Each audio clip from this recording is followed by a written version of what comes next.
Hello and Assalamualaikum to the examiner. My name is Mohamad Ikmal Tajuddin from SBH4. I'm going to present my thesis entitled The Effect of Continuous Mating on Maternal and Mating Behavior, Conception Rate, Gestational Length, Litter Size and Kids Growth Alive in New Zealand White Rabbits. Without further ado, we are going to look at the research background. As we already know, the rabbit industry is still growing in few areas. Rabbit is known to have huge litter size and they can be rebred shortly after being kindled. However, intense breeding is not suggested and rarely employed in commercial production. Next, we are going to look at the problem statement. Rabbit industry have a lot of potential because rabbit meat is in high demand. However, many local breeders are still unaware of the proper approach for breeding rabbits. According to many breeders, mating continually for 3 days will effectively boost the doe's chances of becoming pregnant. However, the frequency of ejaculation and the repetitive service of the bug may result in sexual weariness. Thus, we decide to investigate the effect of different mating frequencies to the rabbit.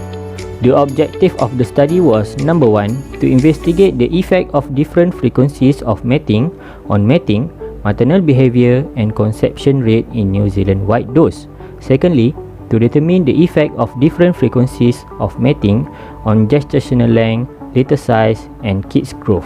For the hypothesis of the study suggested that there's no significant difference for both of the objectives that we studied. Thus, for this research, we are accepting the null hypothesis.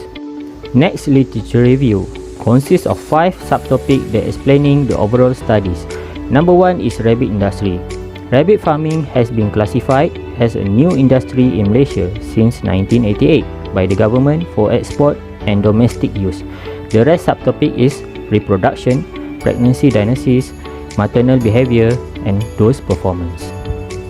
Next, we are going to look at the exciting part, which is methodology. There are 4 parts, which is number 1, the observation of mating behavior. Firstly, the does will be separated into 2 groups. Group 1 is mating once, while Group 2 is mating for 3 days continuously. The weight of does will be recorded before mating. After that, the doe will be taken into box cage.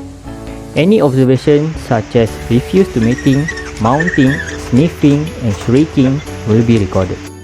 Secondly, the observation of early pregnancy sign. The first one by using abdominal palpation test on day 10 until day 15. Another test is ultrasonography test on day 21. The third part is the observation of maternal behavior. Before kindling, which most probably occurs on day 30, we need to prepare haze for nest building.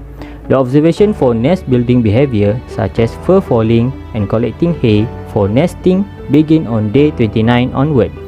On day 30 onward, kindling and parturition will most probably occur. Any maternal behavior such as suckling or milking is recorded. On the last part is statistical analysis. The rate of mortality of the kids was recorded.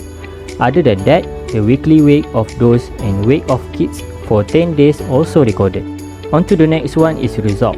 From the project, for the analysis of mating behavior, mating differences has no significant effect on the mating behavior in New Zealand white does. However, the mating behavior data in Group 2 reveal better outcomes than in Group 1. Mating behavior may be influenced by seasons, time of mating, mating order, receptive doe, body weight, and age of rabbit at mating. For the analysis of early pregnancy sign by using abdominal palpation test, there is no significant difference on the percentage of positive pregnancies between Group 1 and Group 2. However, higher positive pregnancy rate was observed on day 13 onwards for Group 2. Meanwhile, the ultrasonography test gave the similar outcome as in the abdominal palpation test. Next, the analysis of maternal behavior. There is no significant effect on the maternal behavior rate in New Zealand white does. Based on the table, the results show that nest building behavior is highly positive on 1 day before or on the day of parturition for both groups. Meanwhile, for the nursing and suckling behavior, from the figure we can observe that the lower the percentage of nursing and lactating kids, the higher the mortality rate of the kids. For the analysis of weekly average weight of doe, there is no significant differences in the body weight changes of those in group 1 and 2. However, those in group 1 gain 280 gram of body weight and those in group 2 gain 160 gram of body weight during pregnancy. Lastly, for the analysis weight of kids for 10 days showed that there's no significant differences between these two groups. According to Zeruki et al. 2012, the average weight of kids at birth increased with the amount of milk produced until the 21st day regardless of litter size. Thus, those with good maternal instinct ensure healthier kids.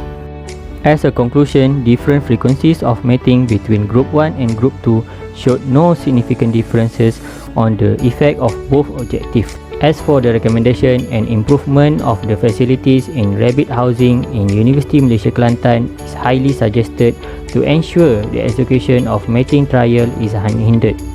Meanwhile, for the future work, the study on specific diet for rabbit reproduction and added parameters such as weekly rest and sperm quality analysis is highly suggested. This is the list for reference. That's all from me. Thank you for your attention.